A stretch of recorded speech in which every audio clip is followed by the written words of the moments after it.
Part 6. Anong dahilan at naisip mo yan, Apo? Takang tanong ng abuela kay Juliana nang sabihin niya rito na ibibigay niya na kay Donna ang kalahati ng kayamanang kanyang minana mula rito. Naisip ko na kahit ubusin man niyang kayamanang mamanahin niya ay wala na akong pakialam. Karapatan niya ang iniisip ko, Lola. Tinitigan siya nitong mabuti. Tinitigan din niya ang abuela. Sa tingin niya ay nalungkot ito. Pero isang saglit lang ay tila na relief. Pagkatapos ay nagbago na naman ang ekspresyon ng muka. Mukhang hindi niya na kayang tukuyin ang ibig sabihin niyon. Kung yan ang gusto mo, Iha, ay wala akong magagawa. Nasa iyo na ang karapatan sa lahat ng mga ari-arian. Na-relief siya but at the same time ay nalulungkot. Sayang ang kayamanang sasayangin ni Donna. Marami sanang tao ang matutulungan ng kayamanang yon. Iha, sigurado ka na ba talaga? Yes, La. Tango niya at saka pilit na pinasaya ang sarili. Kung ganon ay ipapatawag ko ang abogado ko ngayon din para mailipat sa panghala ni Donna ang kalahati ng kayamanang minana mo.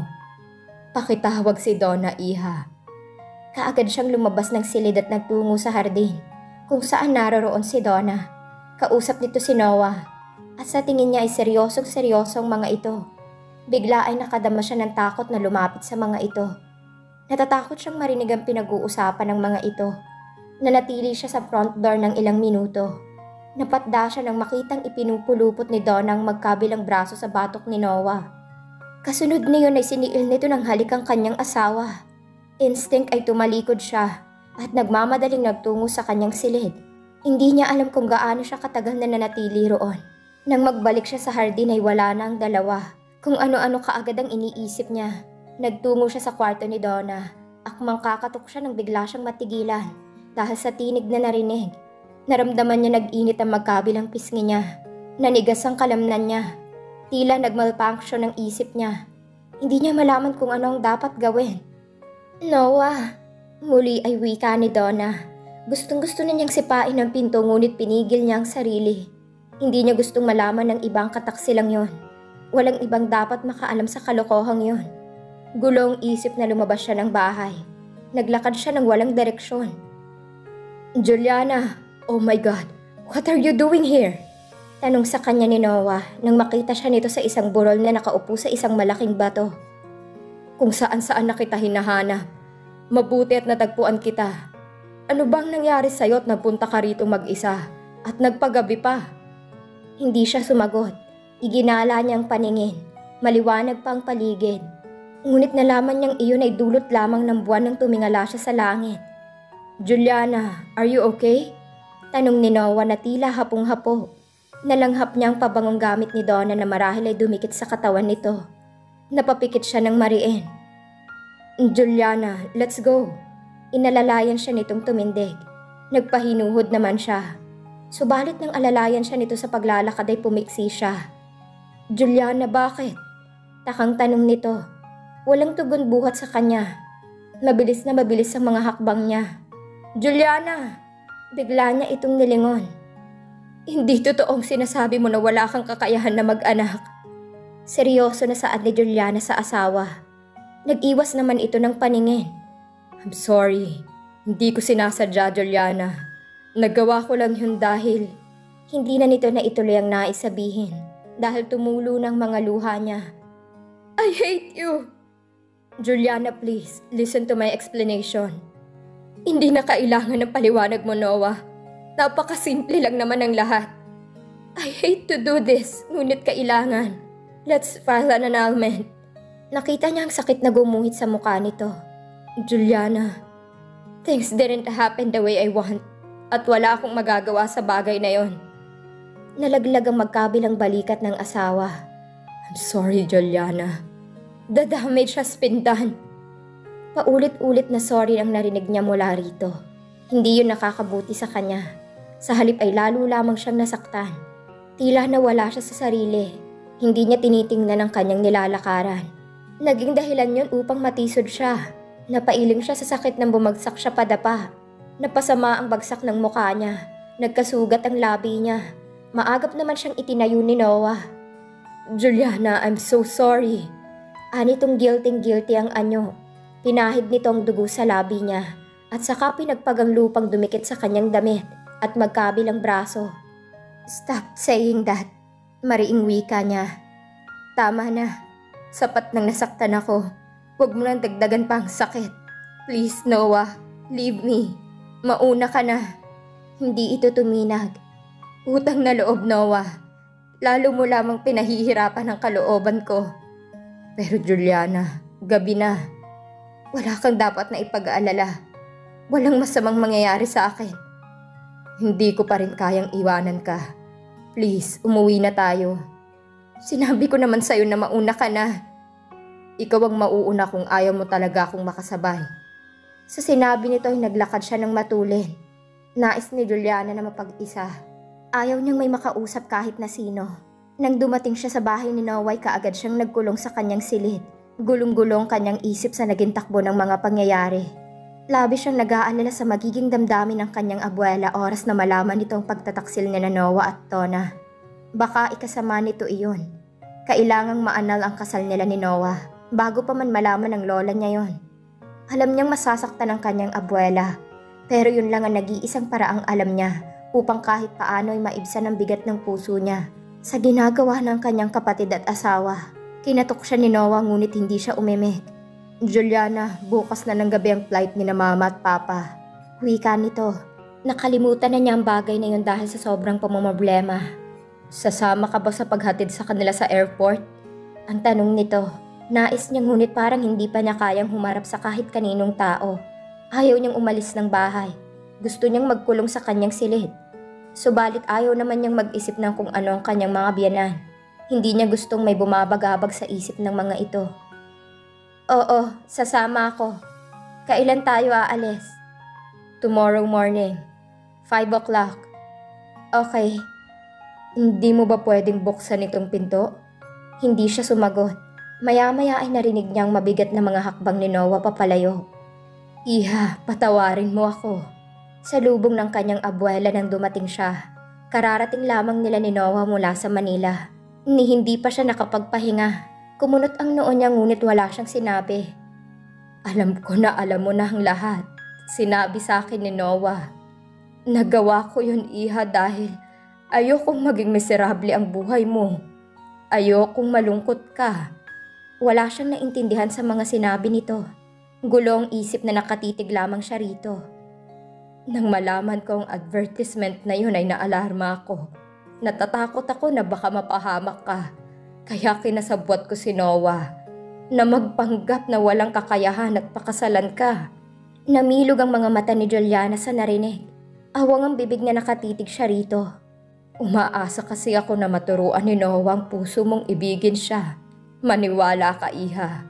Wala akong ibang hinangad kundi ang ikabubuti mo." "Lola," wika niya. Magkahalong relief at lungkot ang kanyang nararamdaman. "Patawarin mo ko, apo." Wika nito at saka siya niyakap ng mahigpit. Humagulgol siya ng iyak. "Patawarin mo rin ako, Lola. Hindi ko rin gustong saktan ka. Kaya nga pumahig ako sa gusto ni Donna na ibigay sa kanyang kalahati ng mana ko upang huwag niyang ipagtapat sa iyo tungkol kay Noah. Iyon ba ang dahilan?" Naramdaman niyang nagtagis ang mga bagang nito. "Ang pasaway mong kapatid. Pinablackmail din niya ako. Sinabi niya sa akin na ipagtatapat niya sa iyo ang totoo oras na hindi sa kanya napunta ang kalahati ng kayamanan ko. Hindi ko yun gustong mangyari. Ngunit ayoko namang mawala na kinamumuhian mo. Narilip nga ako nang sabihin mo sa akin na ibigay na lang sa kanyang kalahati ng mana mo. Ngayon ay wala na dahilan para ibigay natin yun sa kanya." "Lola, akala ko kamumuhian niyo na ako." Lalo siyang yumakap ng mahigpit dito. "Nagkamali tayong pareho dahil mahal natin ang isa't isa. Pero itatama ko ang pagkakamali ko." "Lola, ipapaanal ko ang kasal ko kay Noah." Dumistansya ito sa kanya at tiningnan ang kanyang muka. "Hindi mo ba kayang turuan ang puso mo na ibigin siya?" Nag-iwas siya ng tingin dito. Magagawa niya marahil yun kung gugustuhin niya. Pakiwari nga niya ay kamuntik na niyang mahalin si Noah. Subalit hindi niya kayang makihati kay Donna. "Patawarin niyo ko, La, pero hindi ko kayang patuloy pang pakisamahan si Noah. Ngayong natuklasan ko na ang totoo. Pero Iha, gusto kong manatiling malinis, Lola. Unfair kay Noah na patuloy kami magsasama. May pangangailangan siya bilang lalaki.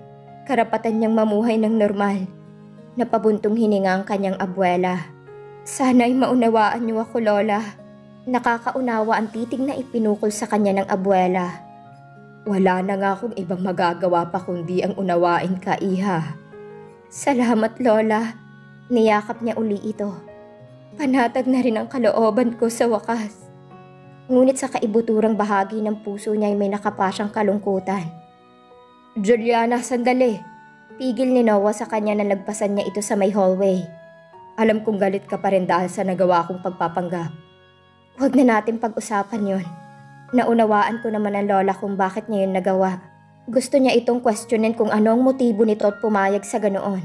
Subalit natatakot siyang marinig ang isasagot nito. About the annulment. Ifa-file ko sa lalong madaling panahon.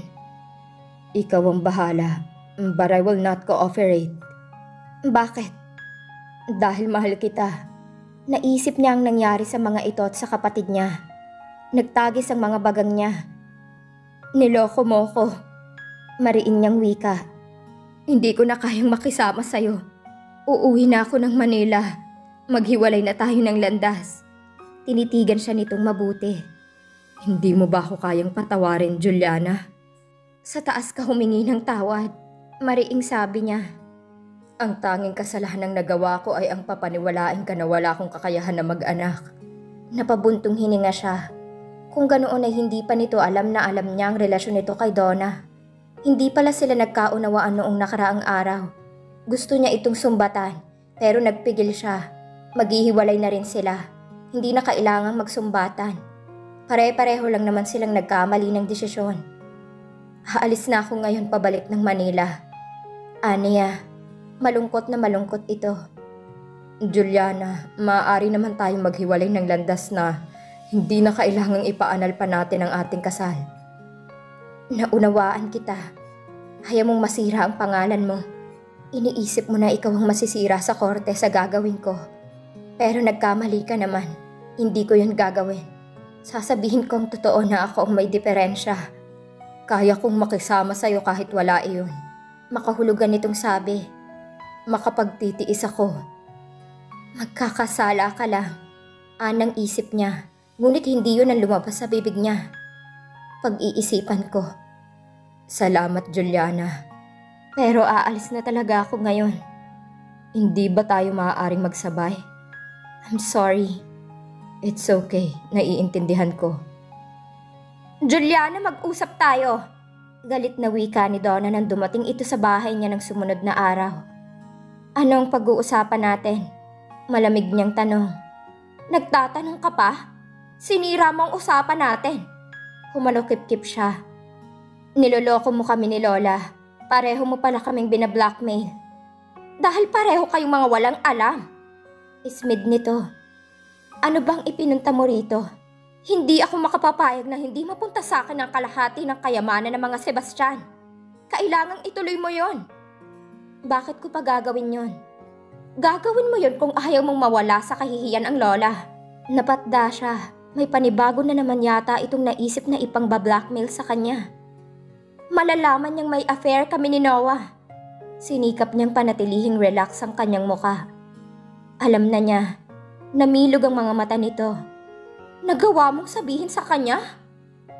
Dahil kailangan. Napati imbagang ito. Tumigil ka na, Donna.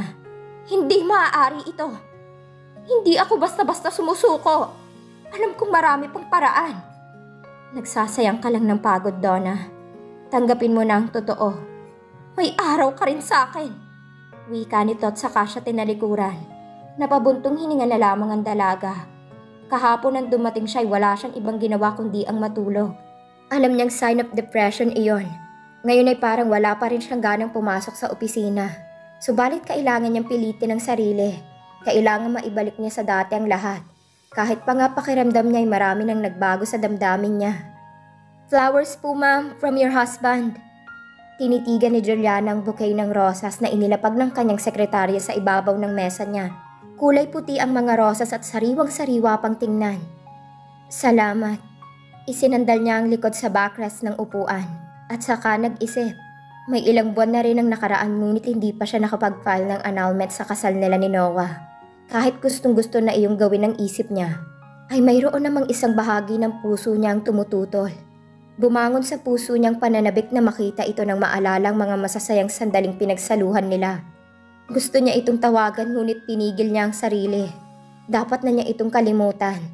Subalit kahit anong gawin niya ay sumasagi ito sa kanyang isip. Dinampot niya ang intercom at tinawagan ng kanyang sekretarya. Uuwi ako, Miss Dantes. Pagbibigay alam niya rito at saka ito binigyan ng instructions. Matapos maibaba ang aparato ay dinampot na niya ang kanyang shoulder bag at nagmamadaling lumabas ng opisina. Ngunit hindi naman niya tiyak kung saan niya gustong pumunta. May kung ilang minuto siyang nakatunganga sa harap ng kanyang kotse bago nakapagdesisyon. Juliana, it's a good thing that you're here. Wika ni Noah sa kanya nang puntahan niya ito sa opisina nito. Inabutan niya itong may kausap na kliyente. Pero kaagad na nitong tinapos ang pag-uusap nang dumating siya. Inalok siya nitong maupo. Naupo naman siya, ngunit hindi niya alam kung ano ang kanyang sasabihin. Is there anything I can do for you, Juliana? Malumanay na tanong nito. I mean, may problema ka ba? Do you need my help? Just tell me at tutulungan ka agad kita. Nakatitig lamang siya rito. Hindi niya ito gustong titigan. Subalit hindi niya mapigil ang sarili. Halos ay hindi na siya kumurap. Noah, can you visit me at home tonight? Ang tanong niya in a business-like tone. Sinadya niya yun upang huwag siyang mailang. Sure, I'll come. What's the occasion? Wala naman. I just want to dine with you. Ngumiti ito ng matamis. I'd love that. Miss na kita sa totoo lang. Pinigil ko lang ang sarili ko na huwag kang puntahan dahil ayokong magalit ka sa akin. Nagkikita pa ba kayo ni Donna? Hindi nakapagpigil na tanong niya. Nagkibit balikat ito. Wala na akong balita sa kanya. How about you? Madalas pa rin siyang tinatawagan ni Donna at inaaway. Ngunit hindi niya na yun sinabi rito. Wala na rin akong balita sa kanya. Tinitigan siya nitong mabuti sa muka. Parang pumayat ka yata. Lagi ka bang nagpupuyat? Tumango siya. Totoo namang lagi siyang napupuyat dahil sa kaiisip sa mga nangyayari. Isa rin ito sa mga dahilan kung bakit madalas siyang hindi nakakatulog sa gabi. In-advise siya nitong ingatan ang kanyang kalusugan. Hani mo ito isang pediatrician kung magsalita. Pakiwari tuloy niya ay baby pa siya. Take my advice ha? Wala sa loob na tumango siya.